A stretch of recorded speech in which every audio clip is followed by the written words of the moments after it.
Hi, welcome back. We're going to be reading Tangerine by Edward Bloor today, and we are picking up on page 133, the section that says Tuesday, September 26th. Tuesday, September 26th. Today was our second game of the season and our first home game at Tangerine Middle. The opponents were from Kinno Middle School. They wore black uniforms with silver letters, pretty sharp. Henry D. told me they beat us last year. We had an impressive turnout of fans. In fact, I've never seen so many fans at a kid's soccer game. Some of them are obviously regulars because they brought along water and tangerines for the team. I recognized Teresa and Luis Cruz. They were standing with a man who looked like he could be their father. Was he the Tomas whose name was written on the truck? There were a lot of mothers with little kids, a couple of ladies had lawn chairs, but everybody else, and there must have been 100 kids and grown-ups, stood for the entire game.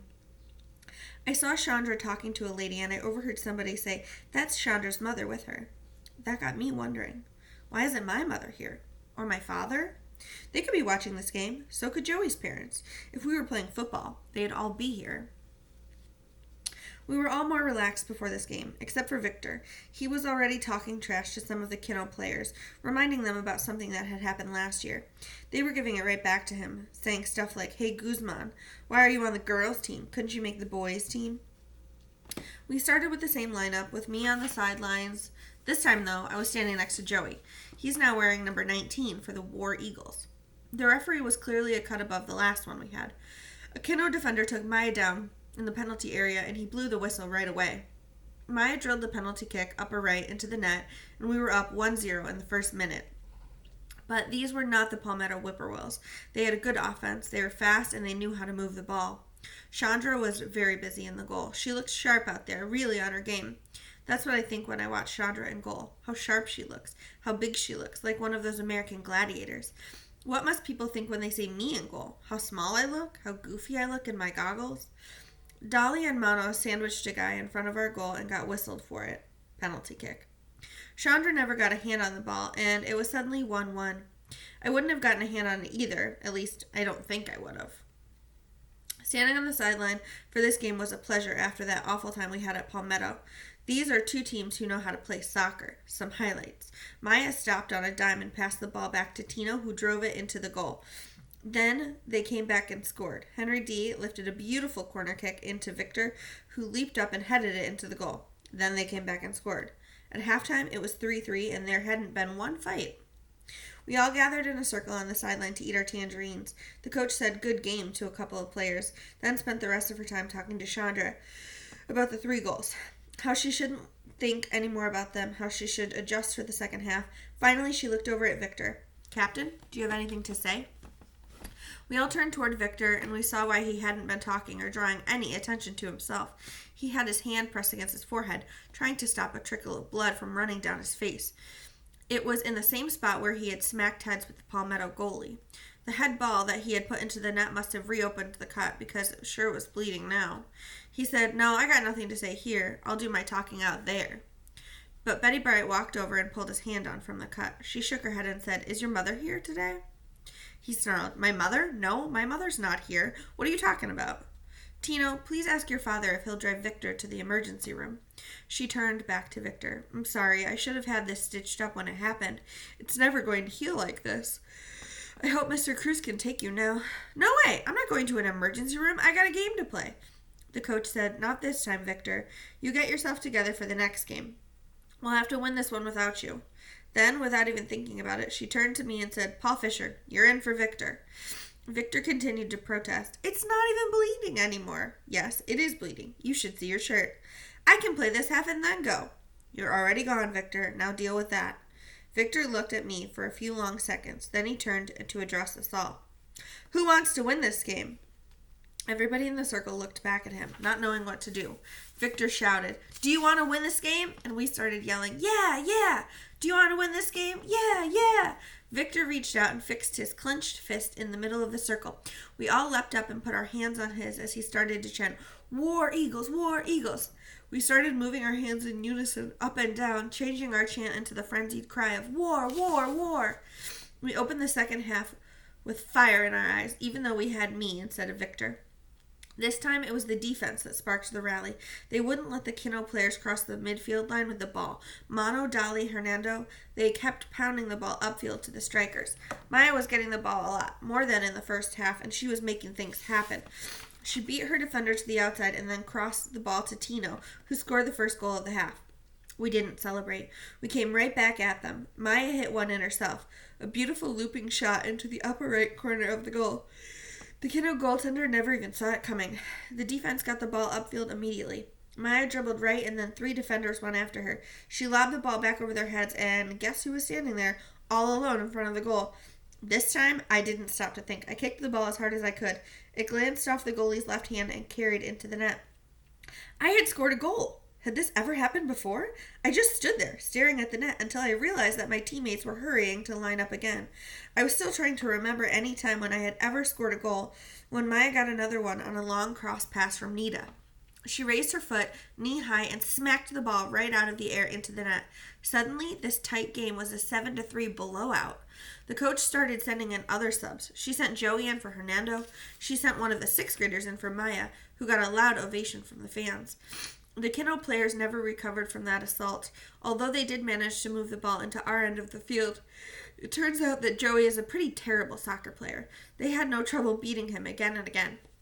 Chandra had to make a few tough saves near the end, but that's probably what Betty Bright wanted. The final score was Tangerine 7, Kino 3. Mr. Cruz and Victor came back right at the end. Victor had a line of black stitches going up his forehead like Frankenstein. He fell on his knees in thanks when he found out the score. Then he started high-fiving with the starters. He called over to me. "Hey, Fisherman, you were me out there, right? How many goals did I score?" I shrugged. "Sorry, Victor, I could only get you 1. Victor looked at Tino to confirm this, and Tino nodded. Victor stepped toward me and held up his hand. I high-fived it for all I was worth. Tuesday, September 26th. Later. The portable phone rang just as I walked past it in the great room. I heard my grandmother's no-nonsense voice. "Hello, Paul. How are you?" "I'm fine, Grandma." "You didn't get hurt in all that sinkhole business?" "Oh, no. I got pretty dirty, but not hurt." "And how are you otherwise?" Mom walked in and mouthed the words, "Who is it?" I said out loud, "Grandmom," and she reached out for the phone. I signed off. "I'm all right, Grandmom. Here's Mom." Mom always seems eager to get on the phone with Grandmom and Grandpop. Dad and Eric certainly don't. They make themselves scarce. Mom began to tell her mother about the sinkhole and the emergency relocation plan. So I made my way upstairs. It sounded like she was going to be on for a long time, which is why I was surprised a few minutes later when she opened my door and held out the portable to me. I mouthed the word, "Grandmom?" She whispered back, "No, a girl," and left. Puzzled, I said, "Hello? Paul? Hi, it's Carrie Clifton from Lake Windsor Middle. Do you remember me?" "Yeah." "How's it going?" I couldn't think of a thing to say, so she continued. "I just wanted to find out how you like Tangerine Middle. Joey says it's really different. I don't know what he means by that." "Neither do I. Maybe he just means that it's a tougher place." "Yeah? So what are the kids like?" "Some of them are pretty cool. They have gangs and stuff, but the kids I'm with are cool." "Yeah, so are you going out with anybody from there?" I was shocked. No one had ever asked me that question before. I said, "What do you mean?" "Joey said he thought you might be going with some girl from there." "He did?" No, I'm not." "Uh-huh. Oh, do you remember Carrie, my friend Carrie Gardner?" "Yeah, sure. I almost forgot. I told her I was going to call you, and she said to say hi." "Oh, okay. Well, tell her I said hi." "Yeah? You want me to tell her you said hi?" "Sure, yeah." "So you kind of like her then?" I froze. I suddenly felt like someone was looking at me through one of those two-way mirrors, and I didn't say anything else. So Kara finally said, "Okay then. It's just that she's a friend of mine, and she asked me to say hi, so I wanted to make sure I did." "Oh, okay." "Let me get off now. Maybe I'll be seeing you around sometime with Joey." "Okay, bye." "Bye." I sat there for a minute, stunned. Then I turned the phone back on and called Joey. "Hey, your girlfriend just called me. Kara?" "Yeah, what does she want with you?" "She started asking me if I liked Carrie Gardner." "Oh, okay, say no more. You know what they were doing, right?" "What?" "They were scamming you. Girls scam guys all the time with that. Carrie was listening in on the extension." "No." "Yeah, that's how it works. She has her friend call you up and find out what you have to say about her. It's kind of like a hidden camera interview." Yeah, that's exactly what it felt like. So Carrie was on the other end?" "Yep." So what do I do next? About what? About Carrie. Well, if you want to talk to her, you got to call her up. Okay, but what if I don't call her? Am I going to be hurting her feelings or anything like that? Nah, you're taking this all too seriously. They're probably calling up half a dozen guys tonight and asking them the same thing. It's like a phone survey. Uh-huh. So what about that Adam guy? The one from the carnival. Is he still going out with her? Hey, what am I, People Magazine? I don't know. I don't even see those guys anymore. Uh-huh. Well, maybe if you hear something, you can let me know. Yeah. Okay, I gotta go eat. All right, I'll see you tomorrow. Right. He hung up and I took a deep breath. I held on to the phone for a long time. I thought about the situation from all different angles and in all different ways. No matter how I looked at it, my conclusion came out the same. One inescapable conclusion. Carrie Gardner knows about my glasses, but she doesn't think there's anything wrong with me. Wednesday, September 27th. The coach wouldn't let Victor practice today because of his stitches. He stomped away, threatening to go home and pull them out himself. Once again, I got put in his place. I had a couple of opportunities to score against Chandra, but I didn't. Victor returned near the end of practice carrying a super big gulp from the 7-Eleven. He stood down in the far goal where I usually stand, and as usual, the ball never even went there. He started to get on Joey's case, telling him to stop standing around doing nothing, but the coach soon noticed him and told him to get out of there. After practice, I got my bag and started walking with Joey when Victor fell into step behind us. His boys, of course, were right behind him. Hey, fisherman, since you're me now, do you want to drink of my big gulp? No thank you, Victor. What, you too good to drink out of my big gulp? Yes, I am. Tino, Hernando, and Mono started laughing. Victor smiled and continued, Hey, fisherman, why is this boy always following you around? I glanced at Joey. He was looking straight ahead. I don't know, Victor. Why don't you ask him? Victor tapped Joey on the shoulder with his cup. Hey, yo, why are you following fisherman around all the time? Joey looked upset. He didn't know how to handle this. I smiled to show him that Victor was just messing around, but he wouldn't even look at me, and he wouldn't answer. I knew that things were about to get worse. Victor tapped him again, a little harder. His voice got a little louder. Yo! I said, why are you following fisherman around all the time? You his boyfriend or something? Joey turned toward him angrily. No, I'm not. Victor ignored him and started on me. Fisherman, you can't take 2 steps without this boy following you. What's up with that? Is he some kind of fish, maybe? Does he hope you're going to catch him? The boys behind Victor were getting into it now. Victor turned to Tino and said, Who's that fish your daddy has the picture of? You know, that fish that's hanging up on the hut? Tino shook his head. What are you talking about? Your daddy has that old magazine ad on the wall, making fun of Tio Carlos. Tino thought about it, and then he yelled out, Sorry, Charlie. Yeah, that's the dude. Sorry, Charlie. Charlie the tuna. He's always trying to get caught. He's always hanging out around trying to get on that hook, right? He poked Joey again. Is that you? Are you Charlie the tuna? The boys were laughing wildly now. I spoke in a calm voice to Joey. Just chill out. But he wouldn't chill out. He was letting it get to him. Victor kept after him. Starkists don't want tunas with good taste, Charlie. They want tunas that taste good. The boys were laughing like maniacs now and slapping hands. Do you understand the difference, my man? Joey continued to stare straight ahead, his face red, his jaw clenched. We all reached the green pickup truck, and the boys piled into the back, still laughing about Joey. We continued on throughout the school. He didn't say a word until we were standing on the curb. So what's that supposed to be? Some kind of initiation or something? Yeah, don't take it too seriously. That's just Victor. Did he ever mess with you like that? Sure, on the first day I went out for the team. And then he stopped? Yeah, sure, he stopped. Joey stared down the street looking for Mom's car. I didn't have the heart to tell him the rest of it. Victor might stop messing with him, but his name will be Charlie the Tuna from here on out. Mom pulled up and Joey hopped into the back seat without a word. I got in the front and noticed that Mom was staring at something ahead of us. She pulled up 10 more yards to where Maya and Nita were standing. She rolled down the window and smiled. Hello, girls. Maya smiled back. Hello, how are you? There was an awkward silence until Mom said, So, how is it playing against these boys? I'm not sure Maya understood the question. She answered, Oh yeah, some of them are quite good players. I think it's great that you have a co-ed team. I really do. Thank you. Mom rolled the window back up and pulled away. I said, What was that all about? Oh, I just wanted to encourage those girls a little. No wonder Maya seemed confused. I said, Mom, Maya doesn't need too much encouragement. She's the top scorer in the county. Numero uno. She'll make the all-county team for sure. Mom's jaw dropped. Are you serious? That tall girl? She'll be on the all-county boys team? Yeah, so will Chandra if she doesn't get hurt. That's fantastic. Does Mr. Donnelly know about this? Mr. Donnelly? Mr. Donnelly from the Tangerine Times. This should be in the newspaper. Don't you think so, Joey? Joey was sulking pretty heavily in the back. I don't think he even heard her. We drove the rest of the way in silence. We turned on into the entranceway to Lake Windsor Downs and then onto Joey's street. It was a weird sight.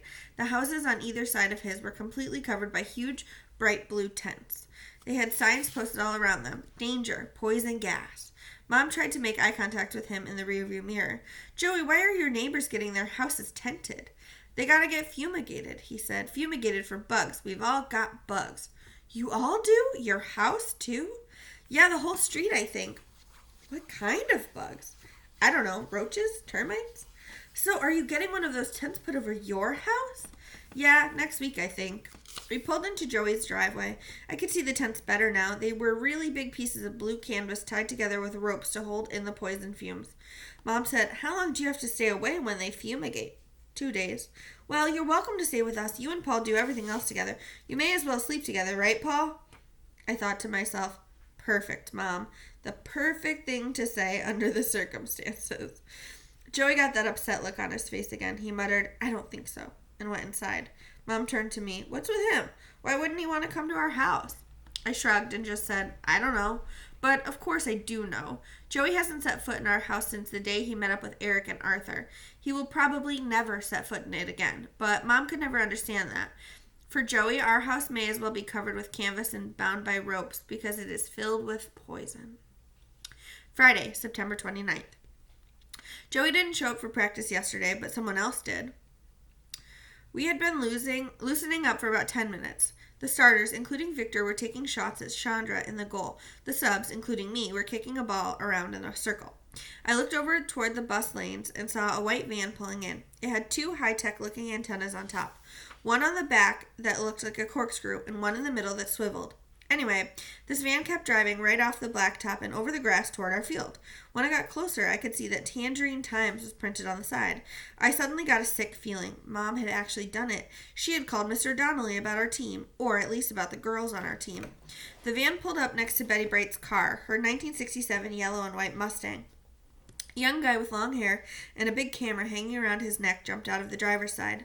He set a black leather case down on the back of the Mustang. Mr. Donnelly got out the other side. He had on a blue suit and carried a small notebook. He walked straight up to the coach, who was on the sidelines talking to Dolly. I drifted toward them to hear what they would say. It was obvious that Mr. Donnelly and Betty Bright knew each other. She shook hands with him and gave him a big smile. She stopped smiling pretty fast, though, when she saw the long-haired guy's case on her car. She started walking over there just as the photographer closed in on Nita and Maya and started taking pictures. Mr. Donnelly walked with her, opening his notebook. He said, I understand that you have a couple of pretty special players on your team this year. The coach took the photographer's bag and dumped it on the ground. She said, and who would that be? Mr. Donnelly flipped back a few pages in his book. A girl named Maya and a girl named Chandra? They're both supposed to make the all-county boys team? When Dolly heard this, she yelled over, Hey, Chandra, they want to talk to you, girl. Chandra had been focused on the shooters all this time. When she heard Dolly, she looked over puzzled. Then she spotted the Tangerine Times van and the long-haired guy with his camera. A look of terror came over her face. She spun around on her heels and sprinted away, right out of the goal, across the field, across the bus lanes, and into the school. Everybody stopped what they were doing and watched her go. Now that there was no one in the goal, Victor walked up to the photographer and announced, You must be here to interview me. I'm Victor Guzman, the captain of the first-place Tangerine Middle School War Eagles. How do you do? The guy looked over at Mr. Donnelly. Then he said, Excuse me, and tried to get around Victor, but Victor blocked him and added, You'll probably want to get some action shots of me before you do anything else. The photographer stared at him dumbly. Then he stepped back and lined up a picture of Victor, who struck a pose and smiled. The camera flashed, and Victor added, That's Victor Guzman. You know how to spell that? Guzman. Don't go spelling my name wrong, or I'll have to mess you up. Hernando, Tino, and Mano crowded in front of the photographer next, telling him their names and demanding that he take their pictures. The guy looked over at Mr. Donnelly, who signaled to him to go ahead and do it. Mr. Donnelly said, "Look, Betty, I'm sorry for disrupting your practice. Can I just get the last names of those girls?" The coach still wasn't looking at him, and she still was not happy. "This is more disruptive than you could know, Mr. Donnelly. If you want to run a picture of our team, you should show Victor. He's our captain." Mr. Donnelly replied, "But he's not news, Coach. Having girls on your team is news." "Not really. I've had girls on this team for 5 years. Why is it suddenly news?" Mr. Donnelly held up his hand to explain, and the coach looked at them. "You're the first place team in the county. You have the top scorer in the county, and she's a girl." The coach nodded. "All right, fair enough. Her name is Maya Pandey, Pandhi. He wrote this down. "Great. And what about Chandra?" "You never mind about Chandra. She doesn't want to be any part of newspapers or publicity, so that's the way it's going to be." Mr. Donnelly nodded. "Okay, I'll certainly respect her wishes." They shook hands again. The guy with the long hair saw this and broke away from the boys. He grabbed his bag, climbed up into the driver's seat of the van, and the two of them drove back the way they came. Betty Bright watched them go, then walked slowly across the field and into the school. Victor sat down, so the rest of us did too. Finally, the coach and Chandra came walking out. By the time Chandra was back in goal to start the scrimmage, we had lost about 20 minutes of practice time. Like I said, that all happened yesterday. This morning, I looked in the Tangerine Times in the back of the sports section. There was no article about our team, but there was a photo. The wrong photo. It was a photo of Nita Shirali with the caption, "Maya Pandey leads all scorers in Tangerine County." Good going, Mom. Monday, October 2nd. I'm in classes with Teresa, Tino, Maya, Nita, and Henry D. all day. Now, Joey has joined that group. The first and last periods of the day, science and language arts do cross-curricular projects together. That means that we do a science-type project in science class and we write about it in language arts class. I came in at the tail end of the last project, so all I could do was sit and listen to kids read their reports. They were really good. Now we're starting a new cross-curricular project. Mrs. Potter passed out a project sheet that describes what we're supposed to do, how we're supposed to do it, and how we're supposed to present it to the class. At the top of the project sheet it says, Science/Language Arts Cross-Curricular Project. Broad topic, Florida agriculture. Narrow topic, an agricultural product that is native to this area of Florida. Your topic? ? Mrs. Potter gave us 24 hours to form our own groups of 4 to 6 kids. After that, she would form new groups out of the leftovers, as she called them. I was looking over the project sheet with Joey when I saw Tino walking back toward us. He stopped at Henry D's desk and said, "Yo, Henry D, you want to be in a group with Teresa and me? We got a hot idea." Henry D, whose real name is Henry Dilks, is a quiet country boy, always polite. He said, "Thank you, I'd be pleased to." Tino bumped his fist down on top of Henry's and started back toward his desk. I called out to him, "Hey Tino, what about me and Joey? Can we be in your group?" Tino stopped and looked at me surprised. He thought a minute and said, "Yeah, why not? But it's our group. You got that?" Yeah, sure." He returned to his seat and Joey said to me, "What did you do that for?" "Do what? We got to get in a group, right? I don't want to be a leftover." "So why don't we form our own group?" "With who? We need 4 to 6 people." "With anybody. Anybody but him." He shot an angry look at Tino. "Come on, man. Henry's nice. Super nice. So is Teresa. And Tino's okay when he's by himself." Joey shook his head. He didn't believe me. "That guy's bad news. I don't need this. I don't need this at all." "Hey, this isn't soccer practice. It's science class. You're an ace in science, right?" Joey glared at me. "What are you saying? That I stink in soccer?" "No, I'm not saying that. I'm just saying that this is different. This is something that you're really, really good at." Joey finally agreed doubtfully. All right. Good. This will give you another kind of chance with people. You know, a chance to get in with some of the people from the team." There was a strange pause. Joey finally said, "I'm not on the team anymore." I couldn't believe what I was hearing. "Since when?" "I turned in my uniform this morning." I looked at him, but he wouldn't look back. I finally said, "That's it? You're just not on the team anymore, and that's it?" Joey tightened up. "Yeah, that's it. So what? What's it to you?"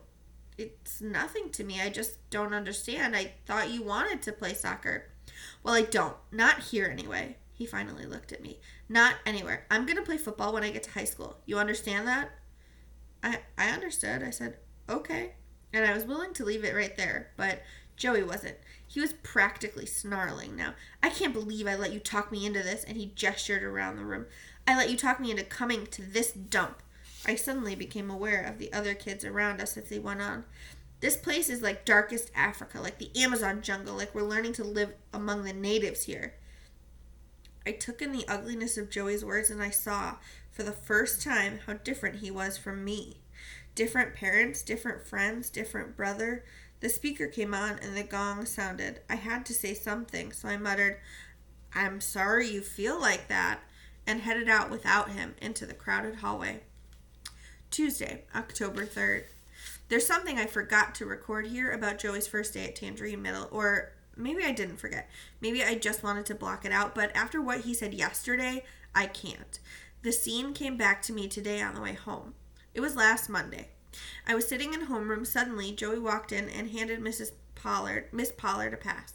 He was all by himself, no Teresa to show him around like I had hoped. Miss Pollard told him to take a seat, so he came back and sat next to me. He was all smiles, and he said something like, "Hey, so far so good." I said, "Where's Teresa?" "Who?" Teresa Cruz. I told you to ask for her as a guide." "Oh, yeah, she's back in the office. I saw her there." "What? Is she guiding somebody else today?" "Nah, I just didn't need it. Why do I need a guide for?" "Why do I need a guide dog for?" "A guide dog? You're calling Teresa a guide dog?" Joey laughed.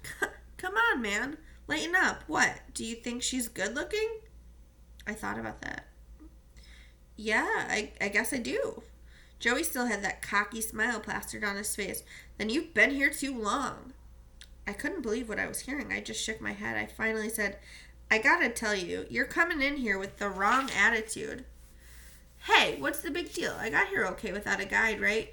You'd have to be blind to get lost in this place." "Oh, is that right? So now you're calling me blind?" "No, I'm not calling you blind." "You're calling Teresa a dog?" "No, I'm just pointing out that she's not my type." The bell rang for first period. All I had time to say was, "Don't do this. Don't come in here with attitude." Like I said, that scene came back to me today. We had our first meeting for the science project. Each group of kids pulled their desks together. The leftover kids then got put into their own groups. Joey and I pulled our desks into a circle with Henry D., Teresa, and Tino. I was surprised when Teresa, not Tino, took charge of the meeting, and it was obvious that she had done this sort of thing before. Teresa began by reading the assignment out loud. "To research and present information about an agricultural product that is native to this area of Florida." Then she passed out a glossy one-page ad with a picture of a citrus tree laden with fruit. When we heard this assignment, Tino and I knew right away what we were going to write about. I just gave you all an advertisement for an agricultural product that was developed by our brother, Luis. It's a new variety of citrus that he has named the Golden Dawn Tangerine. This tangerine is seedless, very juicy, and very resistant to cold weather, which makes it perfect for this area.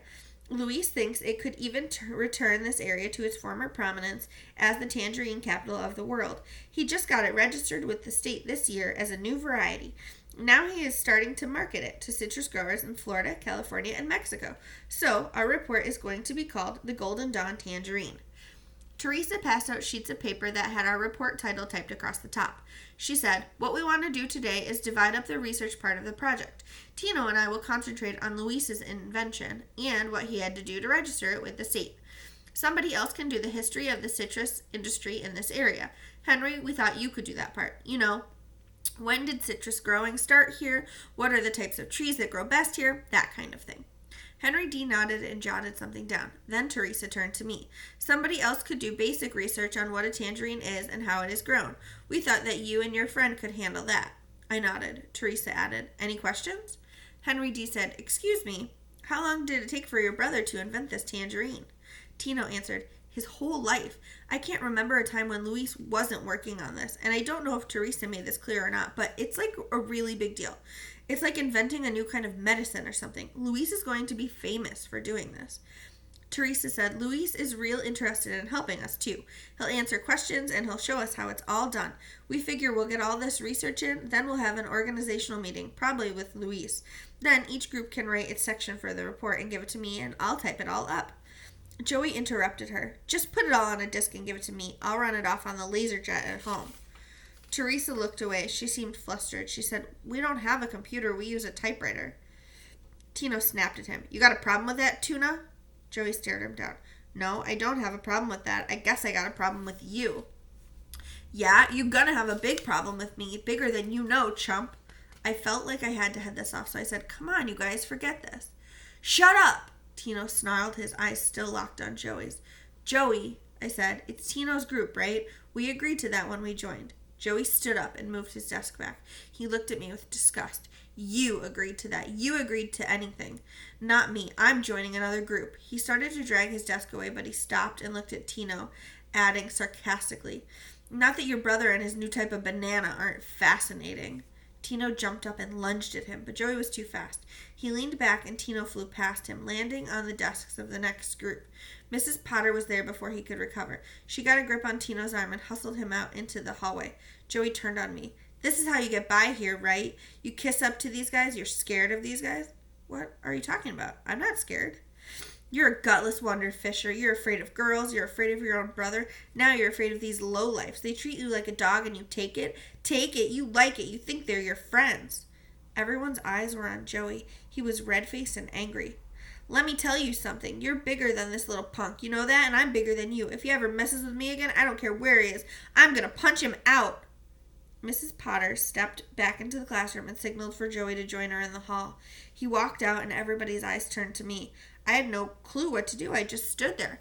Finally, Teresa broke the tension. So are you joining another group or what? I answered immediately, no, I want to stay here. Teresa spoke to the class. Then let's all sit down.